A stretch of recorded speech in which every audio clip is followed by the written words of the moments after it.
Auckland में होली के रंगों में रंगकर उन्होंने जिस तरह उत्सव का माहौल बनाया वह हम सब ने देखा।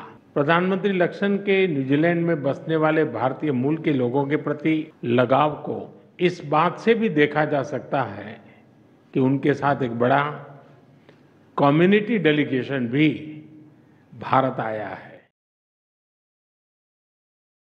ভারতের পর এবার পৃথিবীর একাধিক দেশ নিজেকে হিন্দু ধর্মের আলোয় আলোকিত করছে। হ্যাঁ, পৃথিবীর বিভিন্ন ফরেন কান্ট্রিতে ইতিমধ্যেই হিন্দু ধর্ম সেই দেশের মানুষদের বেঁচে থাকার পথ হয়ে গেছে। আর এবার এই তালিকায় সামিল হলো এক বড় দেশ।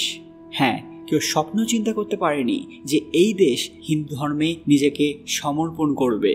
এই দেশের নাম হলো নিউজিল্যান্ড। হ্যাঁ, এই দেশে হিন্দু ধর্মের বিকাশ নীরবভাবে হয়েছে, অনেকেই মনে করছেন সেটাই, কিন্তু এটা গভীর সাংস্কৃতিক বিপ্লব। এই প্রশান্ত মহাসাগরের দ্বীপ দেশে হিন্দু সংস্কৃতির সূচনা বিংশ শতকের মাঝামাঝি সময়ে, যখন ভারতীয় এবং ফিজিয়ান হিন্দু অভিবাসীরা কাজের খোঁজে নিউজিল্যান্ডে পা রাখেন। এরপরেই ঘটে যায় বড় এভলিউশন, আর বর্তমানে নিউজিল্যান্ড এক এমন কথা গোটা বিশ্বকে জানিয়ে দিয়েছে যা দেখার পর অনেক দেশে টনক নড়েছে। ঠিক কী ঘটেছে নিউজিল্যান্ডে এবং এর পেছনে ভারতের প্রভাব কতটা, সবটাই জানাবো আজকের ভিডিওতে। তার আগে কমেন্ট বক্সে হর হর মহাদেব লিখতে ভুলবেন না। সকলকে আমাদের চ্যানেল পুরাণকথায় স্বাগত। আজকে আপনারা জানবেন এবার নিউজিল্যান্ড পেল এক নতুন রাস্তা। ভিডিওতে এগোনোর আগে সবাই অবশ্যই আমাদের চ্যানেলটি সাবস্ক্রাইব করে নেবেন। নিউজিল্যান্ডের নাম শুনিনি এমন মানুষ হয়তো নেই, কারণ এই দেশ ক্রিকেটে খুবই সফল। পাশাপাশি এখানকার বহু মানুষ ভারতের সঙ্গে সরাসরি যুক্ত। এবার এখানেই ঘটেছে হিন্দু ধর্মের নবজাগরণ। এখানে বিভিন্ন হিন্দু উৎসব পালন করা শুরু হয়েছে বলা ভুল, আগে থেকেই হতো, কিন্তু এখন অনেকটা লাইমলাইটে এসেছে। প্রথম দিকে অল্প কয়েকটি পরিবার মিলে গৃহে পুজো, হোলি, দিওয়ালির মতো উৎসব উদযাপন করলেও সময়ের সঙ্গে সঙ্গে তার রূপ নেয় এক বিশাল সংস্কৃতির ছোঁয়ায়, যার প্রভাব এখন স্থানীয় সমাজেও স্পষ্টভাবে ধরা পড়ে। বর্তমানে নিউজিল্যান্ডে হিন্দু জনসংখ্যা প্রায় 2.7%, যা দেশটির তৃতীয় বৃহত্তম ধর্মীয় গোষ্ঠী হিসেবে প্রতিষ্ঠিত। অকল্যান্ড, হ্যামিল্টন, ওয়েলিংটন, ক্রাইস্ট চার্চের মতো বড় শহরগুলিতে হিন্দু মন্দির গড়ে উঠেছে, যে জায়গাগুলো মূলত খ্রিস্টান ধর্মাবলম্বীদের জায়গা। এখানে নিয়মিত পূজা, সংস্কার, যোগ শিক্ষা, গীতা পাঠ এবং ধর্মীয় বিতর্ক হয়। বিশেষ করে ইসকন, সনাতন ধর্মমণ্ডল এবং আর্ট অফ লিভিংয়ের মতো সংগঠনগুলির মাধ্যমে বহু স্থানীয় কিউই জনগণ হিন্দু দর্শনের গভীরতায় আকৃষ্ট হচ্ছেন। হিন্দু সংস্কৃতির এই বিস্তার শুধু ধর্মে নয়, এটি নিউজিল্যান্ডের ফ্যাশন, সঙ্গীত, নৃত্য, যোগা এবং খাদ্যতেও প্রবলভাবে প্রভাব ফেলেছে। ভারতীয় ধ্রুপদী সঙ্গীত, ভরতনাট্যম, ওড়িশি বা বলিউড নৃত্যের জনপ্রিয়তা স্থানীয় ফেস্টিভ্যালে দিন দিন বাড়ছে।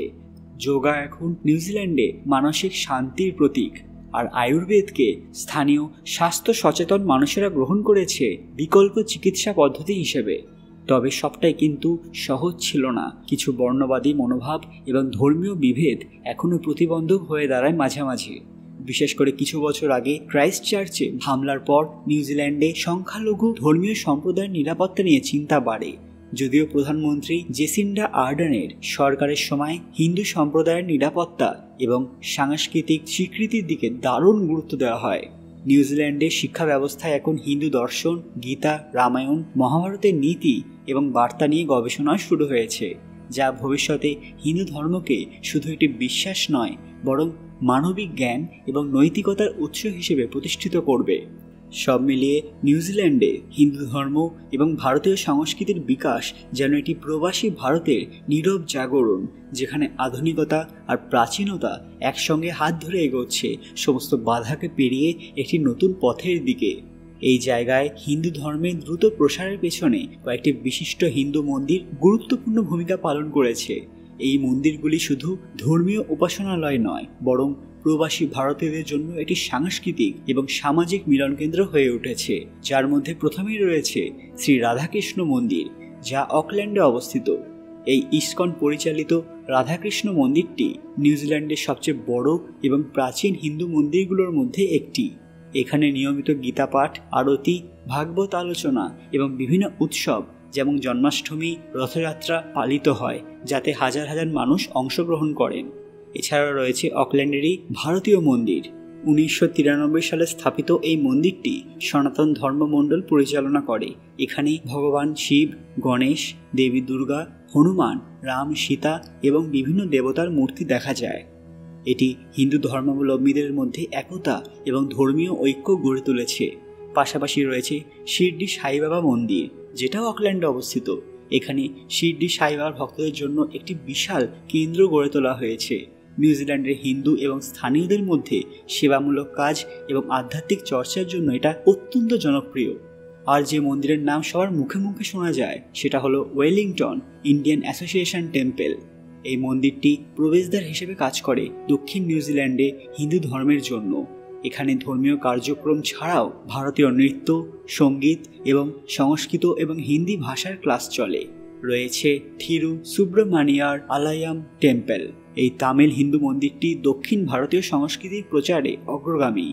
কার্তিকেয়, দুর্গা, ভগবান শিবের পূজার মাধ্যমে এটি তামিল হিন্দু সম্প্রদায়ের সাংস্কৃতিক পরিচয় রক্ষা করছে। এছাড়া রয়েছে ক্রাইস্ট চার্চের সনাতন ধর্ম মন্দির, যা দক্ষিণ নিউজিল্যান্ডের অন্যতম গুরুত্বপূর্ণ মন্দির, যা অভিবাসী ফিজিয়ান হিন্দুদের মাধ্যমে পরিচালিত এবং স্থানীয় সমাজের মধ্যে মিশে গিয়েছে। অর্থাৎ বোঝা যাচ্ছে যে এই মন্দিরগুলির মাধ্যমে হিন্দু ধর্ম শুধু প্রবাসী ভারতীয়দের আধ্যাত্মিক আশ্রয়স্থল হয়ে ওঠেনি, বরং নিউজিল্যান্ডের মূল ধারার সংস্কৃতির অংশ হিসেবেও স্বীকৃতি পেয়েছে, যেটা এখন সেখানকার সরকারকেও মানতে হচ্ছে। ধর্মীয় উৎসবের সময় এই মন্দিরগুলোতে স্থানীয় কিউই নাগরিকদের উপস্থিতিও বেড়েই চলেছে, যা ধর্মান্তর নয় বরং সংযুক্তির একটি নিদর্শন। বন্ধুরা, এই খবর শুনে আপনাদের কি প্রতিক্রিয়া? এবার কি নিউজিল্যান্ডও হয়ে যাবে এক হিন্দু রাষ্ট্র? আজকের ভিডিওটি ভালো লাগলে অবশ্যই লাইক করবেন এবং শেয়ার করে সবাইকে দেখার সুযোগ করে দেবেন। কমেন্ট বক্সে ভক্তির সঙ্গে হর হর মহাদেব লিখতে ভুলবেন না। আরও এরকম দরকারি আপডেট পেতে পুরাণ কথা অফিসিয়াল চ্যানেলটি মনে করে সাবস্ক্রাইব করে নেবেন। খুব তাড়াতাড়ি ফিরে আসবো একটি দরকারি ভিডিও নিয়ে। ততক্ষণ আপনারা এই ভিডিওগুলি দেখতে পারেন। ধন্যবাদ।